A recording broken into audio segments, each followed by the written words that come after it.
వేగడానికి time కొంచెం ఎక్కువే పడుతుందండి. ముక్కలు చాలా లావుగా ఉన్నాయి. కొర్రమట్ట చేపల ఫ్రై. Hello, good morning. బాగున్నారు అందరూ? మీరందరూ బాగుండాలి, అందులో నేను ఉండాలి. ఈరోజు మనము చేపల ఫ్రై చేసుకుందాము.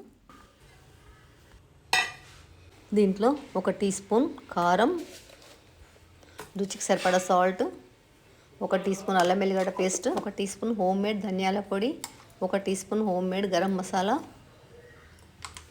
1 టీ స్పూన్ పసుపు వేసుకొని అన్నీ కలిసేట్టు బాగా కలుపుకోవాలి. కలిపిన తర్వాత దీంట్లో ఒక లెమన్ పిండుకోవాలండి. నేను లెమన్ని ఇట్లా వింటర్లో లెమన్ ఎక్కువగా వచ్చిన సీజన్లో కొన్ని ఇట్లా ముక్కలుగా కట్ చేసి డీప్ ఫ్రిడ్జ్లో పెట్టుకుంటా. అవసరమైనప్పుడు మనకు యూజ్ వస్తుంది.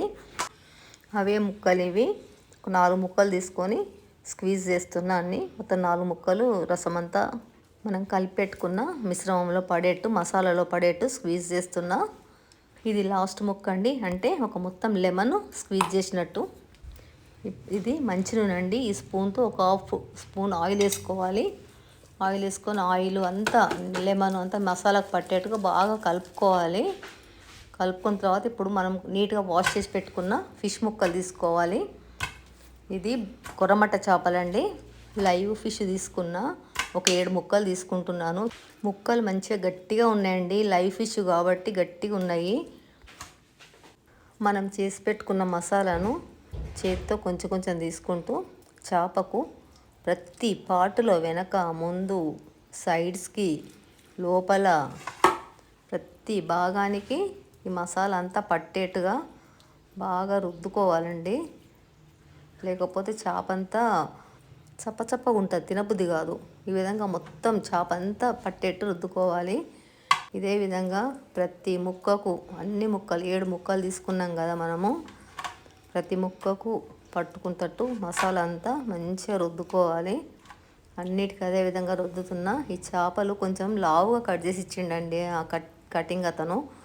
కొంచెం సన్నగా ఉంటే బాగుండేది. ఫ్రైకి కొంచెం సన్నగా ఉండాలండి. చూడండి ఎంత లావు కట్ పులుసు కోసం అని కట్ చేసినట్టు కట్ చేసిండు ఆయన. ఇంకా దాన్ని మనం సన్నగా కట్ చేయలేం కదా అని ఇంకా అట్నే నేను మసాలా అంతా పెట్టేసిన.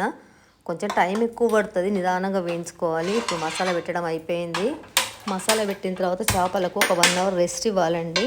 1 అవర్ అయింది. నేను ఇంకా స్టవ్ వెలిగించుకొని పెద్ద ప్యాన్ పెట్టుకున్నాను. ప్యాన్లో అయితే ఒకేసారి పెద్ద ప్యాన్, ఇది ఒకేసారి మొత్తం 7 వేయించుకోవచ్చు అని పెద్ద ప్యాన్ పెట్టిన. దాంట్లో ఒక 3 స్పూన్ల, ఈ స్పూన్తో 3 స్పూన్లు ఆయిల్ వేస్తున్నా. అదంతా ఏం పట్టదు, మిగులుతుంది. కానీ కొంచెం కొద్దిగా ఆయిల్లో వేయిస్తేనే బాగుంటుంది ఫ్రై అంటే. ఆయిల్ను ప్యాన్ అంతా స్ప్రెడ్ చేసుకుంటున్నా. ప్యాన్ మంచిగా హీట్ అయింది. ఇప్పుడు ఒక్కొక్క చేప ముక్కను తీసుకొని ప్యాన్లో ఇట్లా పెట్టేసుకోవాలి. ఫస్ట్ ముక్క పెట్టేసినండి, అదేవిధంగా రెండో ముక్క కూడా పెట్టిన, 3rd, 4th, 5th, 6th and last 7th 7 ముక్కలు పెట్టేసిన. ఒక 2 నిమిషాలు హై ఫ్లేమ్ పెట్టి తర్వాత సిమ్ చేసుకొని నిదానంగా వేయించుకోవాలండి. ఇది ఎట్లాగో నాన్ స్టికే కాబట్టి పెద్దగా మనకు మాడిపోద్ది అన్న క్వశ్చన్ కూడా ఏముండదు. వేగడానికి టైం కొంచెం ఎక్కువే పడుతుందండి. ముక్కలు చాలా లావుగా ఉన్నాయి. ఒకవైపు మంచిగా వేగినాయి చూడండి, లైట్గా కలర్ కూడా మారింది. రెండో వైపు ఫ్లిప్ చేస్తున్నా. ప్రతి చేపను రెండో వైపు ఫ్లిప్ చేసుకోవాలి. ఈ విధంగా ఫ్రై చేసుకొని సాంబార్తో కానీ, పచ్చిపులుసుతో కానీ, రసంతో కానీ, ముద్దపప్పుతో కానీ తింటే చాలా బాగుంటుందండి. ఒక్కసారి ట్రై చేయండి. ఈ విధంగా చేప ముక్కలన్నీ 1 బై 1 ఫ్లిప్ చేస్తున్నా. ఇది లాస్ట్ అండి, లాస్ట్ ముక్క కూడా మరలేస్తున్నా. ఇంక ఇటువైపు కూడా మళ్ళీ ఒక 2-3 నిమిషాలు నిదానంగా మంచిగా వేగాలి. కలర్ చూడండి ఎంత బ్యూటిఫుల్ కలర్ వచ్చింది, మంచిగా కనిపిస్తుందండి. రెండో వైపు వేగినాయండి. మళ్ళీ ఇంకొకసారి మళ్ళీ అన్నీ ఇంకోసారి టర్న్ చేసుకుందాము. చూడండి ఎంత బాగా కనిపిస్తుంది. హౌ బ్యూటిఫుల్ కదండి. మీకు నచ్చుతుందో లేదో కామెంట్స్లో చెప్పండి.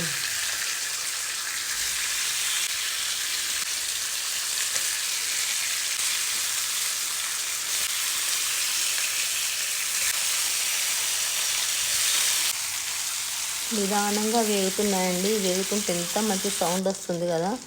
ఇంకా అయిపోయిందండి. లాస్ట్ కొంచెం కొత్తిమీర గార్నిష్కి కొంచెం కొత్తిమీర వేస్తే అయిపోయినట్టే. స్టవ్ కూడా బంద్ చేసినాను. వేగిన చేప ముక్కలన్నిటిపైన కొద్దిగా కొత్తిమీర చల్లుకున్నాను. అయిపోయిందండి ఫ్రై. ఇంకా తీసి ప్లేట్లో పెట్టుకోవడమే. ఒక్కొక్క ముక్క తీస్తున్నాను నిదానంగా. అన్ని ముక్కలు తీసి ఈ విధంగా ప్లేట్లో పెట్టుకోవాలండి. నేను 7 ముక్కలు మొత్తం ప్లేట్లో పెడుతున్నా. చూడండి ఎట్లా కనిపిస్తుంది మీకు? మంచిగా అనిపిస్తుందా? నాకైతే చాలా బాగా నచ్చిందండి. టేస్ట్ కూడా చాలా బాగా వచ్చింది, మంచిగా ఉంది. నేను తిన్న తర్వాత వాయిస్ ఓవర్ ఇస్తున్నా. చాలా అంటే చాలా బాగుంది. మీరు కూడా సేమ్ ఇదే విధంగా తూచా తప్పకుండా చేసుకోండి. చాలా టేస్ట్ ఉంటుంది. మీకు ఏమైనా డౌట్స్ ఉంటే కామెంట్స్లో అడగండి. లంచ్ టైం అయిందండి. భోజనం వడ్డించిన తింటున్నారు. కుర్రమట్ట లైవ్ చేపల ఫ్రై ఎట్లుందో చెప్పండి. చాలా బాగుంది ఫిష్ ఫ్రై. వీడియో నచ్చితే సబ్స్క్రైబ్ చేసుకోండి. వీడియో మొత్తం చూసినందుకు థ్యాంక్ యూ అండి. Thank you very much.